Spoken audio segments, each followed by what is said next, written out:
ગઈકાલે જમ્મુ કાશ્મીરના પહેલગામમાં જે હિન્દુ પ્રવાસીઓ પર્યટકો જે 26થી વધારે આ યાત્રિકોની સહેલાણીઓની એમનો ધર્મ પૂછીને જે નિર્મમ હત્યા કરવામાં આવી છે, વિશ્વ હિન્દુ પરિષદ આ ઘટનાને સખ્ત શબ્દોમાં વખોડી કાઢે છે. આ હિન્દુસ્તાનમાં અત્યારની સરકાર જમ્મુ કાશ્મીરને જ્યારે એક પર્યટન સ્થળ તરીકે વિકસાવવાના અથાગ પ્રયત્નો કરી રહી છે, ત્યારે આવા નરાધમો દ્વારા એમનો ધર્મ પૂછીને જે હત્યા કરવામાં આવી છે એ ક્યારે ચલાવી ન લેવાય.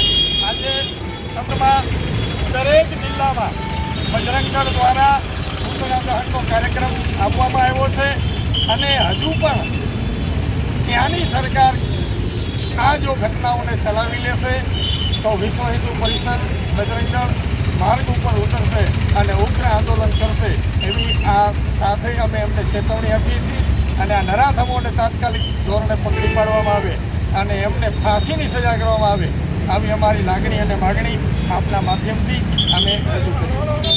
એમનો ધર્મ પૂછીને જે ગોળીઓથી ધરવી દેવામાં આવ્યા એના વિરોધ પ્રદર્શન માટે વિશ્વ હિન્દુ પરિષદ બજરંગ દળ આજે આ પૂતળા દહનનો કાર્યક્રમ કર્યો છે.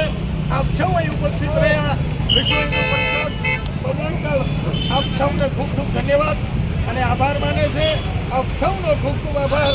આ જ રીતે હિન્દુ અને સનાતન ધર્મના કાર્યક્રમમાં આપ સૌ જોડાતા રહો. વિશ્વ હિન્દુ પરિષદ બજરંગ દળમાં જોડાઈ અને સનાતન ધર્મની રક્ષા માટે આપણે કટિબદ્ધ બનીએ એ જ મંગલ કામના સહ આપ સૌનો ખૂબ ખૂબ આભાર, ધન્યવાદ. જય શ્રી રામ.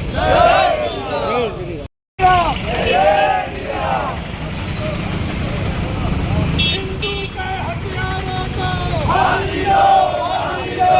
હિન્દુ કે હથિયારો કો ફાંસી દો, ફાંસી દો. હિન્દુ કે હથિયારો કો ફાંસી દો, ફાંસી દો. આતંકવાદ ખતમ કરો, આતંકવાદ ખતમ કરો. નહીં ચલેગી, નહીં ચલેગી, તાનાશાही नहीं चलेगी, नहीं चलेगी, नहीं चलेगी, तानाशाही नहीं चलेगी, नहीं चलेगी, नहीं चलेगी, तानाशाही